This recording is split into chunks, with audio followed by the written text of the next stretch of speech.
Arsenal make an approach to sign Amadou Onana. Welcome to the Rokani Media Football. How are you guys and where are you watching us from? I go by the names of Rokani David. Smash the like button, comment and share.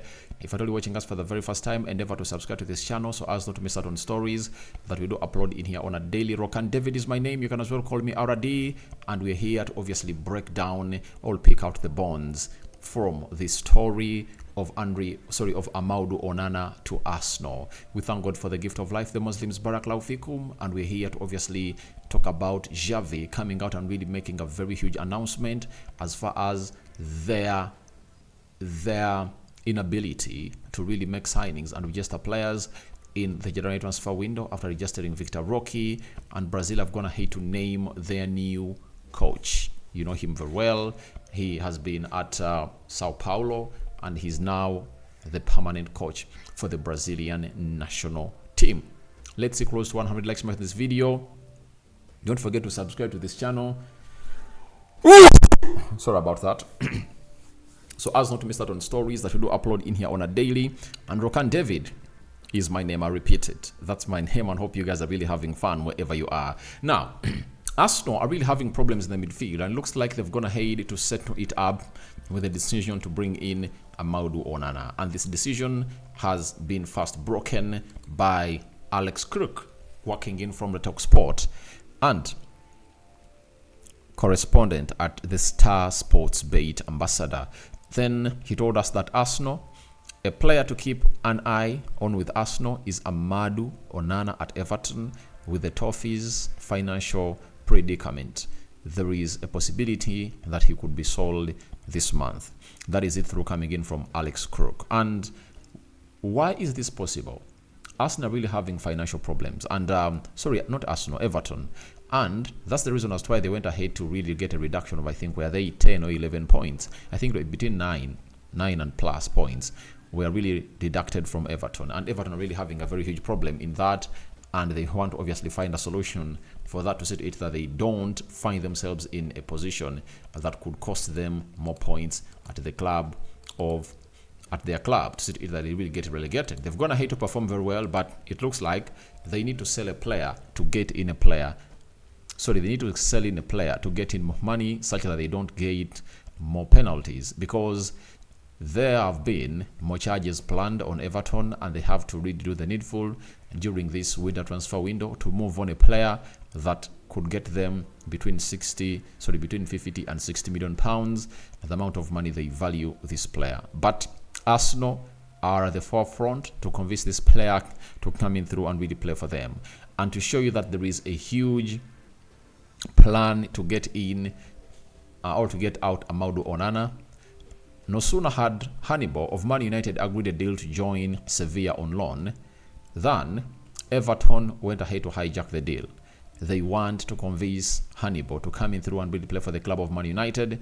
To play for the club of Everton. That means there's going to be a player to leave. Amidis Dokore having an injury, but they need a player to come in through and obviously get going into this January transfer window on their side and really get a replacement. Hannibal is really a very good player, and they've gone ahead to hold some good connections with Man United. Remember, John Mata, who is the acting director of football at Man United, was at Everton, brought in throughout Man United by David Moyes, has been really doing lots and lots of things that have gone ahead to obviously take us to where we've gone ahead to see Man United go, though he's really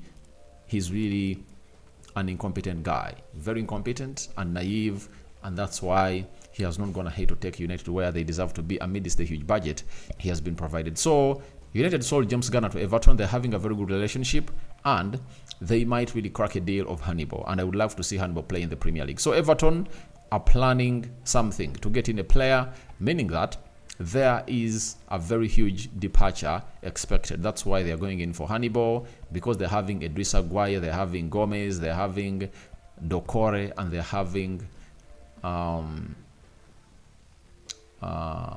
James Garner. So that means if they are going to get in another player, that means there is a player expected to leave. And that's where I've gone ahead to give a lot of attention to detail to this story. as it was run, I think, on the 3rd or 2nd of January. But I kept quiet and I said I need to do thorough research onto it before I present it to my viewers of this channel. And then I went ahead to obviously do the needful and keep you going. So that is it from Alex Sport. I'm gonna hate to add more beef to add to this. Sorry, to it. And let's go to this guy known as Fraser Fletcher, working in for the team talk. He has told us that Arsenal have made an approach to sign Amadou Onana, to sign Everton midfielder Amadou Onana in the current transfer window. Mikel Arteta is a huge admirer of Onana, and team talk sources state that Arsenal want to bring him in this month. So, when you read these stories, it brings you to one factor that you have to look at. Can Arsenal bring in 2 more players who are really worth £50 million plus this January transfer window? The answer is no.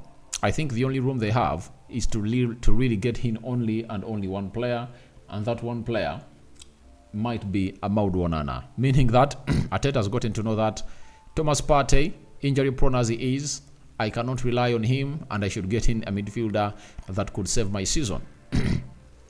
Strengthen that midfield.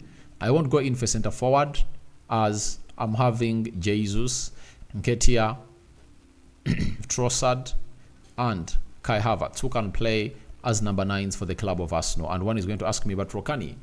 Jesus, we are talking about, is injured. Yeah, I understand he's really injured, but there's one thing you need to note, that he's going to return, and he has people to do the job. But ask yourself, does Arsenal have a player who can do the Thomas Partey role? You know? And you just imagine the midfield of Arsenal, if at all they are having Amadou, Onana, and Declan Rice in that midfield, it's really going to strengthen more and more and more and more. And Arteta might really build a juggernaut of a midfield to obviously face his opponents. And Amadou Onana is really good. He can really play well in that double pivot with Declan Rice, provide more energy, and maybe give room to Odegaard to operate a lot. You've seen Odegaard this season play a lot deeper than how he played last season, because they know how they want to play. And when you bring in Amadou Onana, that will give this guy a lot of license to operate into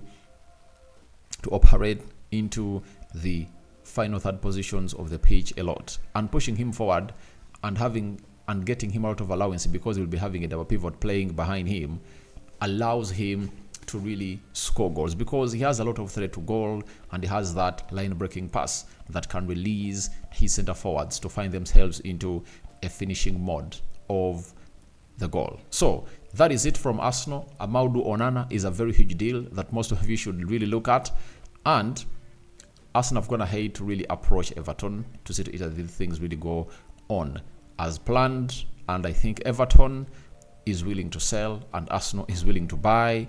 And to show you the quality of this player, it's not only Arsenal that are interested in him. Man United, Chelsea, Man City, Liverpool, Newcastle, you know, and very many other teams. Barcelona is also interested in this player, but they don't have the right to register him as a player, even though they get him, because they've gone ahead to break what we call the financial fair play rules. That is it coming in through from Amadou Onana. So that sends you a message that Arsenal is really wanting a player that every big team is really interested in, meaning that he's pure quality. If I don't have gone ahead to watch him, this 22-year-old Belgian international is really great, and he's a Premier League proven player signed by Frank Lampard at Everton, and he has gone ahead to tick all the boxes that he could go ahead and really win loads of midfield battles while he's at Everton. And you ask yourself, if I was going ahead to do so at Everton, what is he going to do when he's playing in for a big club like Man United, Arsenal, Man City, and so on and so forth? So, as Arsenal are interested in him, Barcelona are also linked to him, but there is a very big hindrance of the financial fair play rule that has been highlighted by Xavi. We have to be realistic in this moment. We can't register any more player in the squad. Of course, after Xavi injury, it would be very good to have a new signing in the midfield. We will see if possible. Maybe we can try an opportunity for present rather than the future. So, when you look at Xavi and everything he's saying, it looks like he knows exactly how it's hard to get in a player. And they cannot get in a player because they've already gone ahead to register Victor Roque. And how are they possible to register Victor Roque?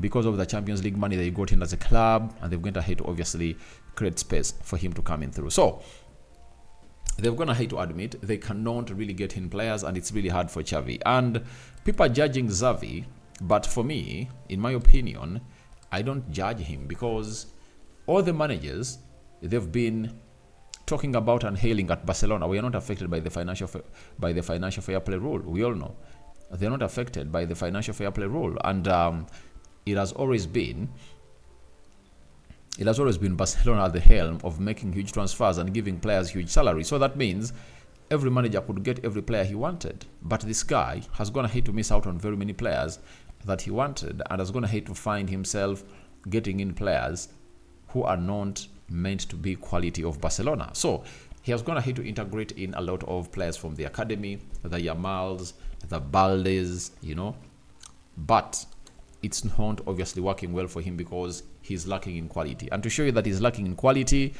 you are going to see their game they're going to play in the Champions League. They are going to look totally off because of the players that are not meant to play at Barcelona in as far as quality is concerned. But that is as a result of them going to the right direction of the financial fair play rules. Because if at all they do not, they might get suspended. And there is already a very huge block for them to play in the World Cup, Club World Cup of 2025 in America, because of their financial situation and bleaching the rules. Remember that FIFA World Cup is going to include every team that has ever gone ahead to win the Champions League. So after that, we go to Brazil. Has gone ahead to name a new coach. He has been at Sao Paulo, and they now have him in. Fabrizio Romano confirming to us that Dorival Jr. signs in as a new Brazilian head coach on contract valid until 2026 World Cup. Despite Sao Paulo proposal to sign new deal, he decided to accept the Selecao job. So Ancelotti was the main guy, and when I really saw a story coming in through from Madrid that they are really trying to give him a new contract, I was a little bit bothered onto whether he's going to make it to the World Cup 2026 as a Brazilian national team manager. But as it stands, Dorival Jr. has been selected and is going to do all the duties. Jose Mourinho had sent his agents to tell the Brazil national team that I'm willing to coach Brazil, but Brazil cannot really have a manager like him who doesn't have a philosophy that is appreciated by the people down in Brazil. So all what was supposed to be done is simple: to really name the guy who has gone ahead to be a very good manager of Sao Paulo, and he's being preferred to be as a new or a Brazilian Pep Guardiola. The style of play he coaches really gives them vibes of maybe competing at the World Cup. So I sign out for now. See you later. Your reactions onto Arsenal making an approach to Amadou Onana are welcome in the comment section below. Rokani David remains my name. I sign out for now. Again, the Muslims Barakallahu Fikum. We out.